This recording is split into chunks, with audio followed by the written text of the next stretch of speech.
welcome to this weekly wrap-up video. The Arcanum Unbounded by Brandon Sanderson. There's also his, somehow, what is it called? Stormlight Archive 2.5 book, which is called Edgedancer, and that's the book I've read.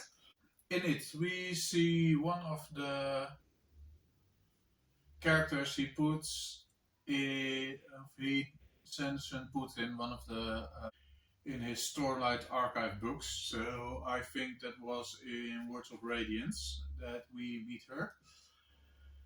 And she's a little girl, and in that interlude she saves a boy's life, and because he awoke from the dead, he's now the king of that kingdom, or the prince, or whatever. He's now royalty because he survived the death. So the story continues in Edgedancer, and in its has fled that castle and has gone to another city. And yes, she doesn't really know why she's there, but she knows darkness, her enemy, is there, or is she has heard some rumors that he'll be there in that city, and she's hungry and she wants to eat because her awesomeness, as how she calls it, but that's the magical system she's using,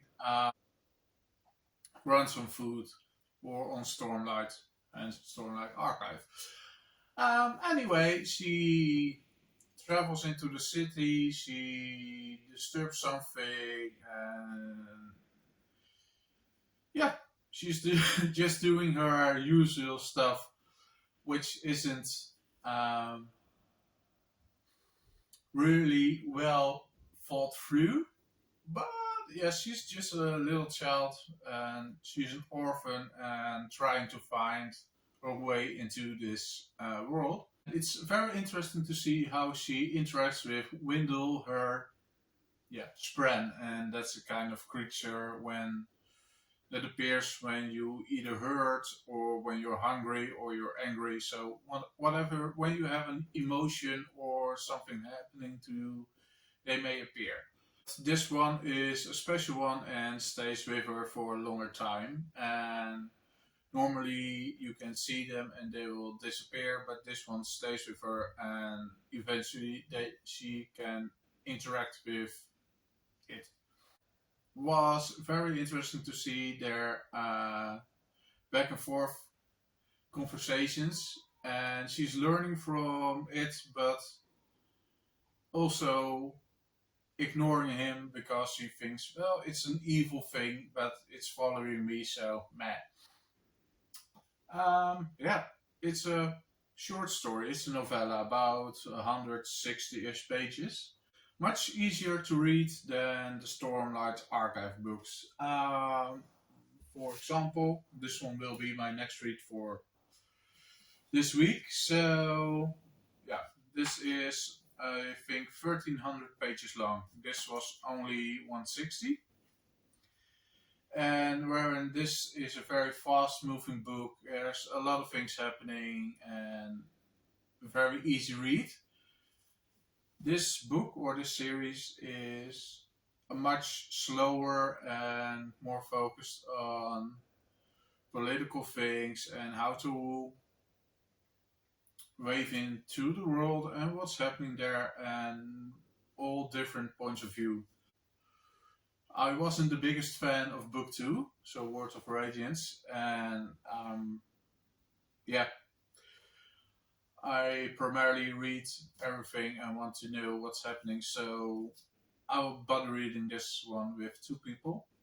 Yeah, I got into a reading slump after reading Words of Radiance, but the Edgedancer did give me more hope that it won't happen again, because this was a very fast read and I had much more fun with this story than with the whole of the Stormlight Archive books. So I have high hopes, but Fingers crossed they come through, right? Anyway, Edgedancer. Yeah, can really recommend it. It's very fun and easy to read. And another book by Agatha Christie, and this one is called 450 from Paddington. So in the opening chapter we follow Miss McGullygaddy, or something pronounced like that. It's a very weird-ish name. Um, she's an older lady and she's doing some Christmas shopping, and she's traveling by train. Whilst doing so, her train comes across another train, and in that train the curtains has been lifted and she sees a woman being strangled by a man. And yeah, she's an older lady, so she informs the train station people from, oh, I've seen a murder happen. Please investigate. And they take notice of it, but they ignore her. And yes, she travels to Miss Marple. Miss Marple was also, well, she believes her friend. And they both go onto the same train again, and Miss Marple finds out, hey, I think it was possible that it indeed did occur, and if they didn't find anybody, or yeah, a body, probably it happened over there, and yeah, the body has been moved. So I need some help. And she finds out, well, if it's happened there, there's a big mansion over there by the. There's a big mansion on that land, and that belongs to the family Krakenthorpe. So she wants to investigate it, and she knows of a woman with the name Lucy Islesbarrow. Lucy Islesbarrow. Yeah, I think that was the best one so far. So Lucy Islesbarrow is hired by Miss Marple to go investigate, and she goes to the family or the mansion and says, well, I can be your cook and I'll clean the house and whatever. And while she's doing it, and she's very good at that job, she's also looking around, snooping around, and eventually she'll find the body, which is weird, but yeah, it was hidden there. So the police comes and investigates, but don't really have a clue. We find out in the story that well, they live on a mansion, the whole family Krakenthorpe. Well, their father, who should die probably within considerable time, doesn't have all the money because he didn't live up to expectations of his father. So when he dies, all his children get a lot of money because they don't have access to it as long as he lives. So there's a major plot point there.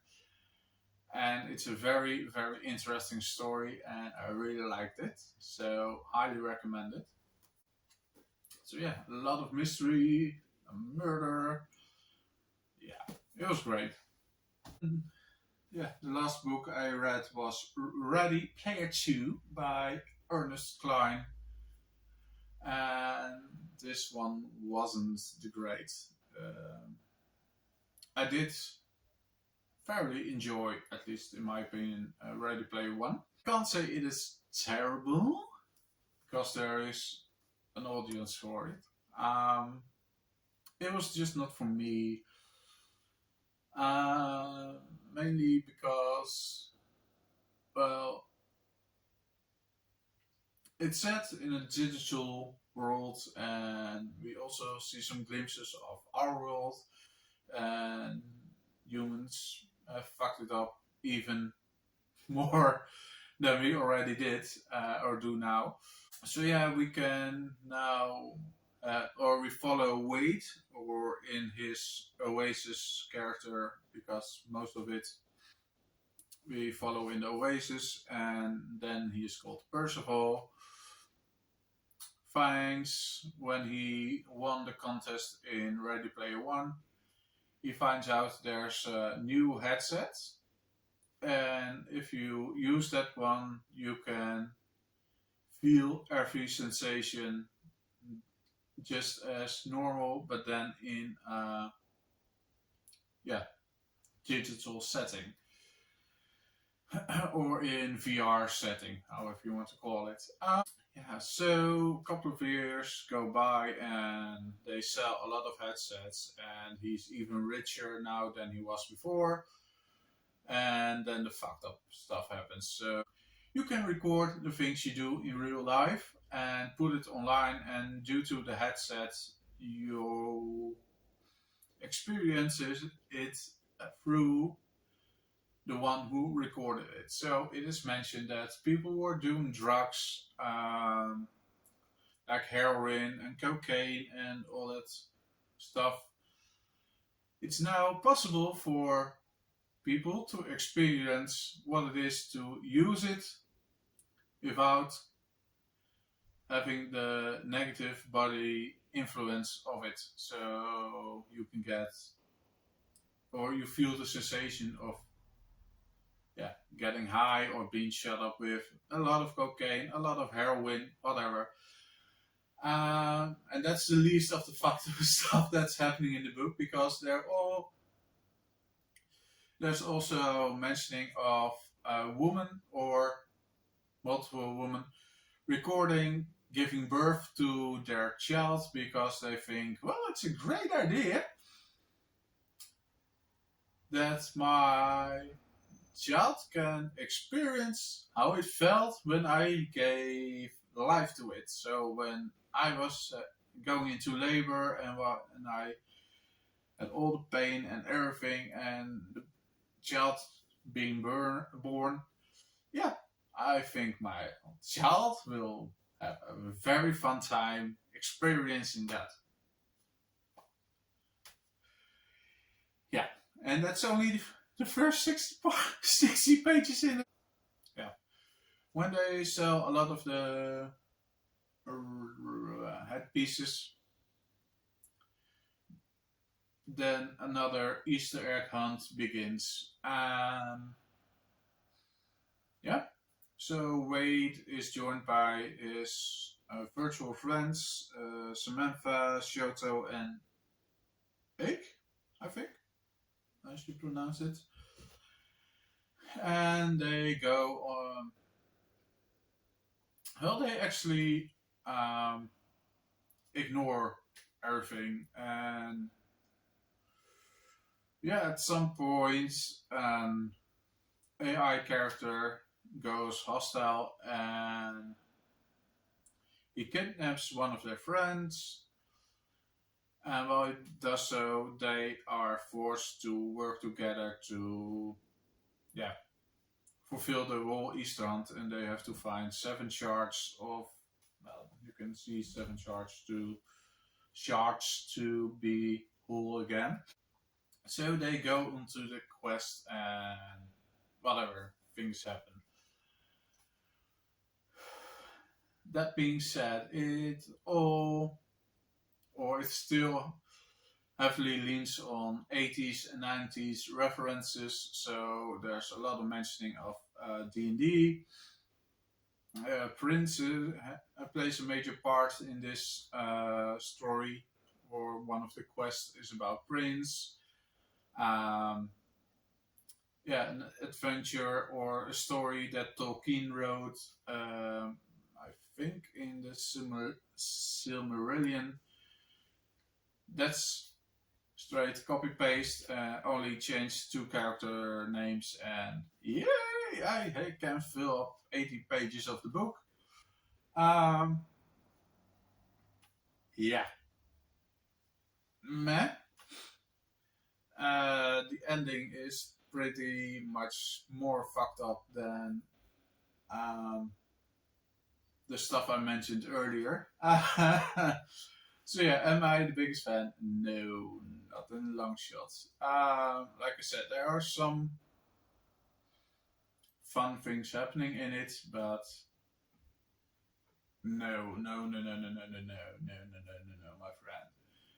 It's yeah, it feels like a cash grab, and it probably is a cash grab. And would I recommend it? No. And this is the first book I wouldn't recommend, merely because of the things I've mentioned. So yeah, that's it for this one. Yeah, I think that's it, right? We're now halfway through May. Um, so please let me know what you've read so far this month. Um, Thank you very much for watching, and I'll see you in the next video.